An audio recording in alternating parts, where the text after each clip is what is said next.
Et au début de tout cela, un garçon nommé Natsumi fait la promotion des colliers de fleurs que le club de sciences vend à l'école. Cependant, après n'avoir vendu que 5 exemplaires après avoir passé la journée à attirer les clients, il réalise qu'il est un piètre vendeur. Il tente de se rassurer en se disant qu'il pourra se rattraper en vendant davantage le lendemain. Alors qu'il retourne en classe, une fille s'approche de lui et se plaint que Natsumi ne peut pas quitter le magasin seul. Après tout, des clients sont passés plus tôt, mais il n'y avait personne pour les servir. En entendant cela, il dit que même s'il était dans le magasin pour les servir, les filles n'achèteraient certainement rien, car il se considère comme un piètre vendeur. Cependant, la fille le surprend en lui disant qu'elles ont en fait acheté 27 articles. Natsumi prend alors l'enveloppe contenant l'argent, mais aussitôt, il détourne le regard, car il ne peut pas regarder les jolies filles trop longtemps sans se sentir mal à l'aise. Quant à elle, la fille continue de le presser, lui parlant à l'oreille. Elle lui demande alors pourquoi il s'est fixé un objectif de vente de 100 articles. Voyant qu'elle a découvert, Natsumi lui demande comment elle a découvert. Puis elle répond que c'est Sato, le professeur du club de sciences, qui l'a appris. Natsumi lui rappelle alors qu'elle vient de violer sa vie privée, mais elle insiste encore, lui demandant pourquoi il s'est fixé un objectif de vente de 100 articles. Voyant qu'il n'y a rien d'autre à faire, il finit par céder et affirme que son objectif est d'ouvrir sa propre boutique pour vendre ses produits. Mais comme l'entrepreneuriat est une activité instable, ses parents lui ont demandé de mener une vie normale, avec un travail ordinaire comme les autres. Natsumi a cependant décidé de poursuivre son projet, entamant une discussion avec ses parents, et ils ont finalement conclu un accord. Dans ce cas, Natsumi doit vendre 100 articles à son école pour gagner leur confiance. En entendant cela, la jeune fille se moque de lui, comme Natsumi l'avait déjà prévu, et elle dit que ses parents ont raison, car il a vraiment un projet de vie très enfantin. La voyant se moquer de ses ambitions, Natsumi s'énerve. Après tout, ils ne se connaissent même pas. La jeune fille décide de l'aider à vendre les 68 articles restants. Elle se présente alors comme Inuzuka Imari et lui demande de lui confier les ventes le lendemain. Ce jour-là, Natsumi voit la jeune fille faire la promotion de ses produits auprès de ses camarades, leur disant qu'ils peuvent les acheter sur un site internet. Grâce à elle, il parvient à vendre tous les articles restants. 2 ans après avoir lancé son bazar en ligne, Natsumi continue de vendre ses produits en ligne grâce à la boutique de ses parents. Il cueille uniquement des fleurs et en confectionne des accessoires, restant ainsi dans son univers. Et bien que décrit par sa famille comme une personne réservée, Natsumi croit que seule la solitude permet de trouver la prospérité. Un autre jour, au travail, Imari s'approche de lui et le serre dans ses bras. Surprise. Natsumi se plaint alors à la jeune fille, lui ordonnant d'arrêter de l'importuner pendant qu'il travaille. Mais, entendant cela, la jeune fille lui rappelle qu'elle est là depuis plus d'1 heure et qu'il ne lui a toujours pas accordé son attention. Cela dit, elle s'assoit sur les genoux de Natsumi, qui, gêné, se dirige vers l'autre table pour continuer à travailler. Imari, le remarquant, le remarque et lui saute dessus. Natsumi échange alors une brève conversation, évoquant le bazar qu'ils avaient commencé 2 ans auparavant. Après cela, Natsumi lui demande de le laisser partir, mais Imari lui répond qu'il est l'homme dont le cou est le plus désirable, et qu'elle, Imari, est la jeune fille aux bras les plus désirés.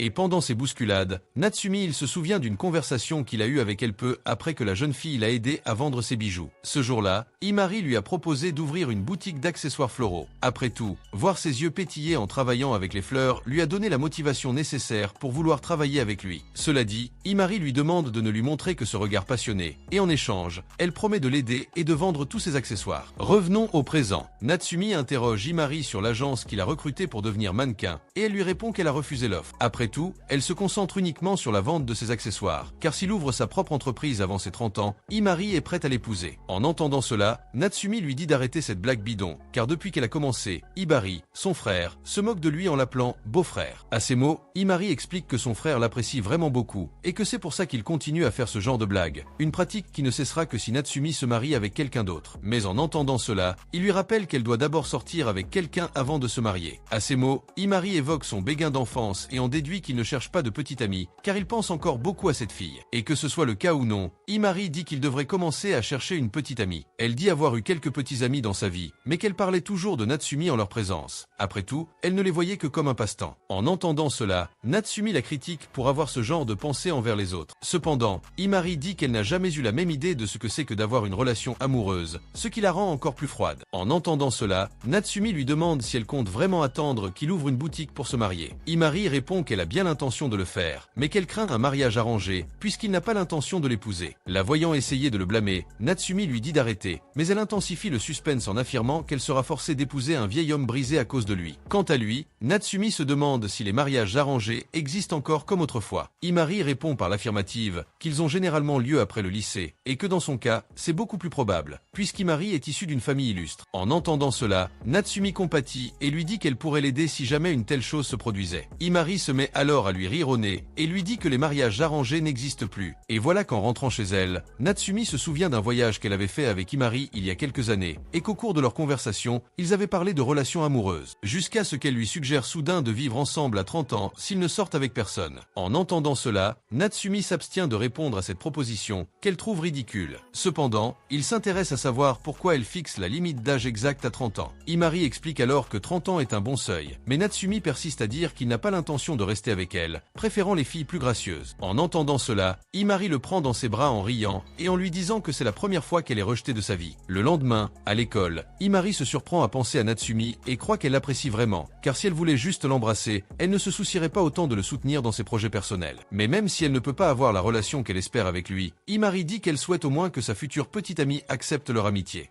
Après tout, elle se sentirait très triste, il doit s'éloigner de lui simplement parce qu'il a commencé à sortir avec quelqu'un. Pendant ce temps, Natsumi se rend à un distributeur automatique de l'école, jusqu'à ce qu'une fille s'arrête à côté de lui pour acheter quelque chose. Il la fixe avec obsession, mais soudain, son bracelet se casse. Natsumi profite de l'occasion pour engager la conversation avec la jeune fille et lui propose de réparer l'accessoire. Cependant, celle-ci le regarde avec mépris et lui demande pourquoi il veut l'aider. Natsumi s'enfuit alors en lui disant d'oublier ce qu'il a dit. Un peu plus tard, Makishima, un camarade de classe, s'approche de lui. Imari se rend également sur place et commence à embrasser Natsumi. Soudain, ils se disputent pour savoir qui est le maître de Natsumi. Il trouve étrange qu'ils se disputent autant. Après tout, Imari et Makishima sont déjà sortis ensemble. Imari lui rappelle qu'elle a toujours considéré ses petits amis comme de simples passe-temps, mais que Makishima refuse de se souvenir du temps passé ensemble. Ils commencent à se disputer, mais Natsumi les interrompt et demande ce que Makishima fait là. En entendant cela, le garçon va droit au but et demande si Natsumi a parlé à une fille près des distributeurs la veille. À ce moment-là, Natsumi se souvient de la jeune fille et suppose qu'il s'agit d'une autre de ses petites amies. Cependant, Makishima affirme que ce n'est pas le cas. En réalité, il appelle Rin et lui dit qu'elle veut réparer son bracelet. Ils se rendent ensuite dans la chambre de Natsumi, où elle commence à analyser l'état critique du bracelet. Il prend alors une expression inquiète, ce qui met Rin en colère. La voyant se rapprocher de Natsumi, Imari lui explique que le garçon est généralement très timide avec les inconnus, puis pointe un miroir vers le visage de Rin, révélant son expression effrayante. Et quand elle se voit si en colère dans le miroir, Rin tombe en arrière, effrayé par sa propre image, ce qui pousse Imari à se moquer de son visage. Puis, Rin se relève et commence à faire léviter Imari d'une seule main, lui rappelant les fois où elle lui a fait du mal. Et ne voyant aucune issue, Imari décide de faire appel, en caressant les seins de Rin afin de la faire lâcher prise. À ces mots, Rin prend peur et offre à Imari une empreinte de main sur son visage. Puis, la jeune fille reste à la table d'accent grave côté, tandis que Natsumi répare le bracelet avec Rin. Mais lorsqu'elle remarque son absence, Rin est désorienté, et Imari lui explique qu'il est généralement très concentré sur son article. Après avoir terminé le bracelet, il rentre seul chez lui. Quant à Rin et Imari, ils continuent leur chemin ensemble. Soudain, Rin se met à discuter et fait un commentaire sur une personne qu'elle aimait bien mais qu'elle n'avait jamais vue. Elle montre ensuite une photo d'Imari avec les accessoires créés par cette personne, c'est-à-dire Natsumi lui-même. En entendant cela, Imari réalise qu'elle n'est plus la seule à pouvoir admirer le travail de Natsumi.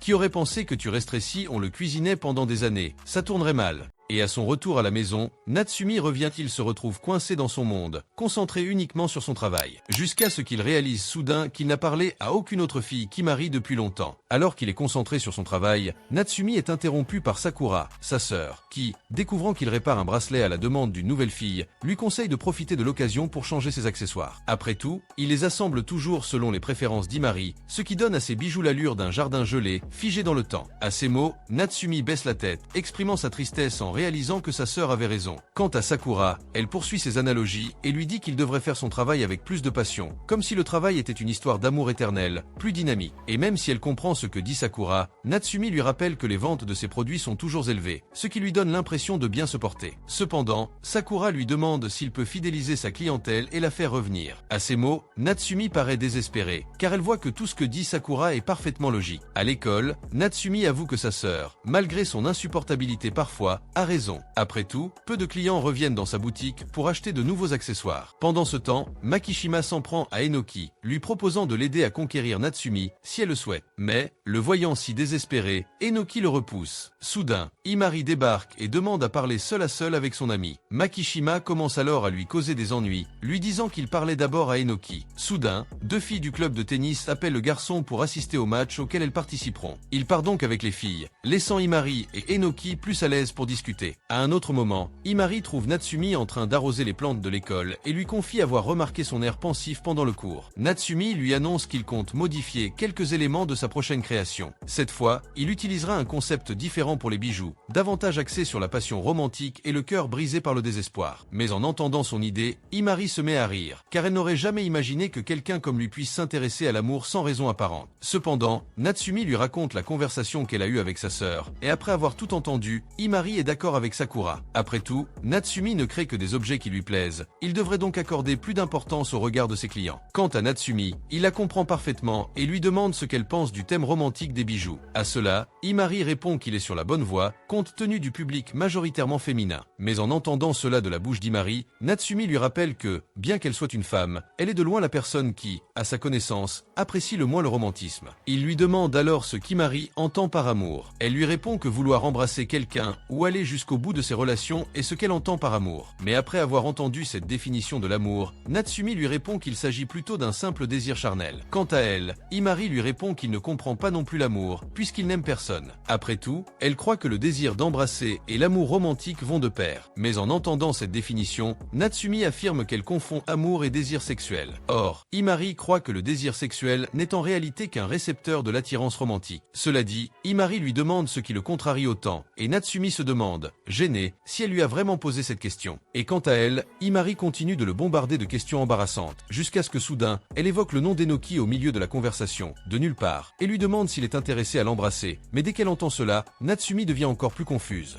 et lui demande pourquoi elle a mentionné Enoki. Himari répond qu'il serait plus facile de lui donner un modèle de fille idéale, pour illustrer ce qu'elle essaie de dire. À ce moment-là, Natsumi décide de donner immédiatement la réponse qu'elle cherche. Elle affirme n'avoir jamais regardé une fille et avoir eu envie de l'embrasser. Entendant cela, Himari propose de faire un test, auquel cas elle serait prête à l'embrasser. Cependant, Natsumi lui rappelle que pour embrasser quelqu'un, il faut d'abord ressentir une attirance romantique. Il lui demande donc si elle le voit vraiment ainsi. Sur ce, Himari change de sujet, affirmant qu'elle ne voit Natsumi que comme sa meilleure amie, mais elle lui rappelle que ni lui ni elle n'ont jamais éprouvé le désir d'embrasser quelqu'un, et que s'il se force, il pourrait finir par reconnaître cette sensation. En entendant cela, Natsumi réalise qu'elle a eu une idée brillante, mais trop absurde pour être mise en pratique. Tandis qu'il réfléchit à ce qu'il vient d'entendre, Himari s'avance vers lui et lui prend la main. Après cela, Himari dit que lui tenir la main n'est pas très différent de l'embrasser. Après tout, lui toucher la main et l'embrasser engendrerait le même contact cutané. Elle considère donc les deux choses comme identiques. Et bien qu'elle lui donne le feu vert pour l'embrasser, Natsumi en déduit qu'elle ne fait que lui jouer un autre tour, et au final, elle recommencera à le taquiner comme d'habitude. Mais en lui accordant plus d'attention, il remarque la jeune fille aux joues rouges, comme si elle s'intéressait sincèrement à lui. Elle commence alors à l'attirer de plus en plus près, et Natsumi sent son cœur s'accélérer. Cependant, Himari interrompt tout et montre qu'elle se moquait simplement de lui. Mais pour se faire pardonner sa farce, elle lui propose de sortir avec lui ce samedi-là. Le jour J, le frère d'Himari vient la chercher chez lui et commence à l'appeler « beau-frère » pendant tout le trajet, ce qui la met visiblement mal à l'aise. Cependant, il ne répond pas aux plaisanteries d'Hibari. En arrivant à destination, Natsumi dit au revoir à Hibari et va à la rencontre d'Himari. Ce dernier, en le voyant, commence à critiquer son style habituel, affirmant qu'il aurait dû s'habiller un peu mieux pour la rencontrer. Cependant, Natsumi l'informe qu'Hibari le bousculait sans cesse, ce qui l'empêchait de s'habiller davantage. Himari lui répond qu'ils ont un invité spécial et qu'il aurait donc dû faire plus attention à son apparence. Dès qu'elle le voit, Natsumi prend peur, car elle n'imaginait pas rencontrer Enoki par hasard. Alors qu'il se dirige vers un restaurant, Himari lui demande quelle sera l'image de son prochain produit. Natsumi répond qu'il n'a encore rien pensé et que, bien qu'il sache l'importance d'essayer de nouvelles choses dans son entreprise, il ne sait toujours pas quoi faire. En entendant cela, Himari l'informe qu'Enoki s'est porté volontaire pour être son mannequin temporaire, ce qui serait sa façon de le remercier d'avoir réparé son bracelet. Sur ce, Himari plaisante à nouveau avec Natsumi, lui disant qu'il a de la chance d'avoir deux beautés pour lui tout seul, prétextant que c'est pour le travail. Quant à lui, Natsumi trouve toujours la situation trop soudaine, mais Himari lui dit qu'il devrait changer de mannequin de temps en temps, afin d'avoir plus d'inspiration. Il suggère également qu'il prenne des photos à la boulangerie d'Enoki. En entendant cela, Enoki sort son téléphone portable et lui dit qu'il devra demander la permission à sa mère avant de prendre les photos. Et lorsqu'il se retrouve seul avec Himari, Natsumi lui dit que la fille force un peu trop cette fois-ci. Cependant, Himari répond qu'en fait, Enoki est attiré par lui, mais qu'il est si timide qu'il lui faut un petit coup de pouce. Et puis, lorsqu'il passe devant une bijouterie, Natsumi s'enthousiasme en essayant des colliers sur Enoki, qui trouve étrange qu'ils soient tous les deux si enthousiastes. À ces mots, Himari se moque de la situation, disant que Natsumi est vraiment très étrange. Et en entendant cela, Enoki se met à rire de leur interaction.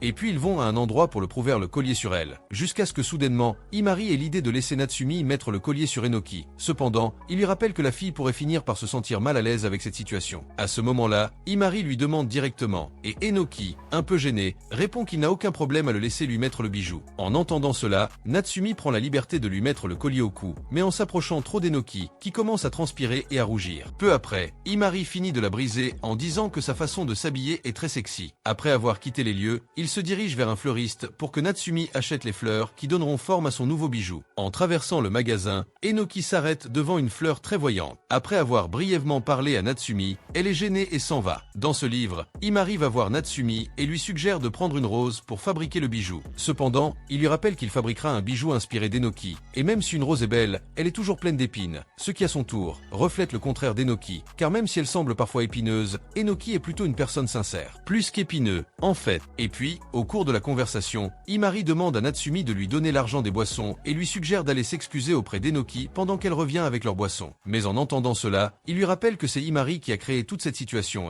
et de plus, il demande à ne pas rester seul avec Enoki pour éviter toute gêne supplémentaire. Sur ce, Imari n'accorde aucune importance à ce qu'il dit et lui conseille de considérer ce moment seul avec elle comme un simple entraînement. Natsumi fait ce qu'elle suggère et s'excuse auprès d'Enoki pour ce qu'Imari a fait à ce moment-là. Ensuite, Enoki commence à parler un peu plus de la relation qu'elle entretenait avec Imari lorsqu'elle était enfant. En l'occurrence, sa mère l'a envoyé parler à Imari, car la fille était toujours enfermée à la maison et passait ses journées à lire. Puis, Enoki décide d'aller voir Imari et de lui offrir des biscuits pour commencer une amitié. Et pour revenir au sujet des fleurs, Natsumi décide de travailler avec la fleur choisie par Enoki. Après tout, c'est elle son modèle cette fois-ci. Elle dit alors qu'elle préfère les grandes fleurs, et Natsumi suggère alors de fabriquer les bijoux avec des tulipes, car en plus d'être grandes, ces fleurs représentent aussi l'amour et la considération. Et quand il réalise à quel point il connaît les fleurs, Enoki lui demande pourquoi il les aime tant. Natsumi se souvient alors d'une excursion qu'il avait faite avec sa famille au jardin botanique à l'école primaire. Ayant perdu ses parents, il avait décidé d'errer sans but. Soudain, il rencontra une fille perdue comme lui. Il décida alors de dépenser l'argent de poche reçu de ses parents pour lui offrir une fleur. Après avoir enfin retrouvé ses parents, la fille leur dit au revoir et part avec eux, promettant de garder la fleur qu'elle avait reçue de Natsumi en souvenir. Au milieu de son récit, Enoki l'interrompt et ajoute quelques détails, affirmant que la fille qu'il a rencontrée était en réalité elle. Et puis, à la tombée de la nuit, Natsumi remarque qu'Imari est arrivé un peu en retard, et Enoki, quant à elle, ignore cela et se contente de lui demander son contact. Pendant ce temps, Imari se souvient du rapprochement entre Natsumi et Enoki, et remarque qu'ils n'ont jamais eu besoin de son aide pour se revoir. Après tout, le destin l'avait déjà fait pour eux. Pire encore, je ne suis pas de ton côté, j'y suis pour elle, mais je commence à la plaindre. Quand il faut en choisir une seule, c'est compliqué, non? Abonne-toi et dis-moi qui tu soutiens dans les commentaires.